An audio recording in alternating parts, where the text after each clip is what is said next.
Hi అండి. ఈరోజు నాటుకోడి ఇగురు చేస్తున్నాను. ముందుగా స్టవ్ వెలిగించుకొని కళాయి పెట్టుకొని దాంట్లో ఆయిల్ వేసుకున్నాను.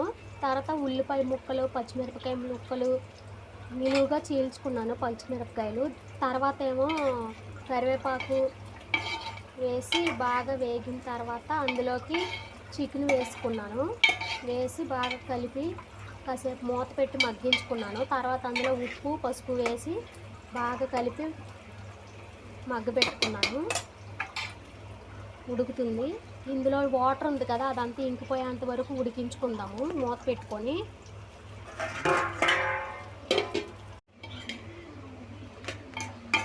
ఇప్పుడు చూడండి, కూరలో వాటర్ అంతా ఎగిరిపోయింది. ఇప్పుడు ఇందులో కారం వేసుకుందాము.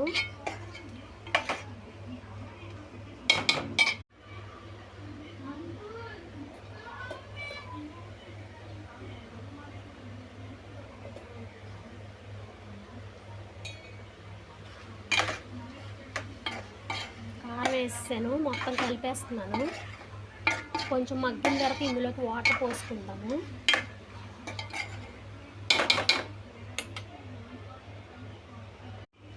ఇది మగ్గిపోయింది, ఇందులోకి వాటర్ పోసేస్తున్నాను.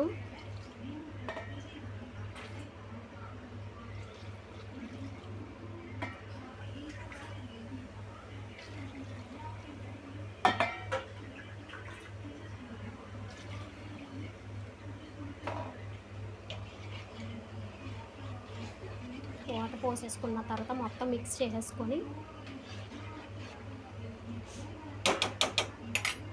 మూత పెట్టేసుకున్నాము.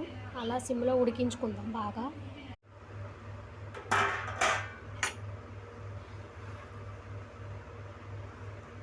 ఉడుకుతుంది.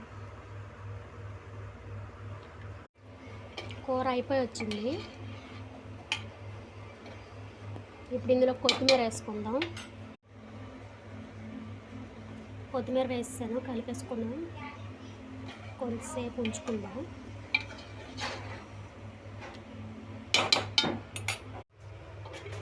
ఎగురు కూడా అయిపోయిందండి. స్టవ్ ఆఫ్ చేసేసుకుంటున్నాను. గార్లిక్ కదా, గ్రేవీ లాగా ఉంచాను కొంచెం.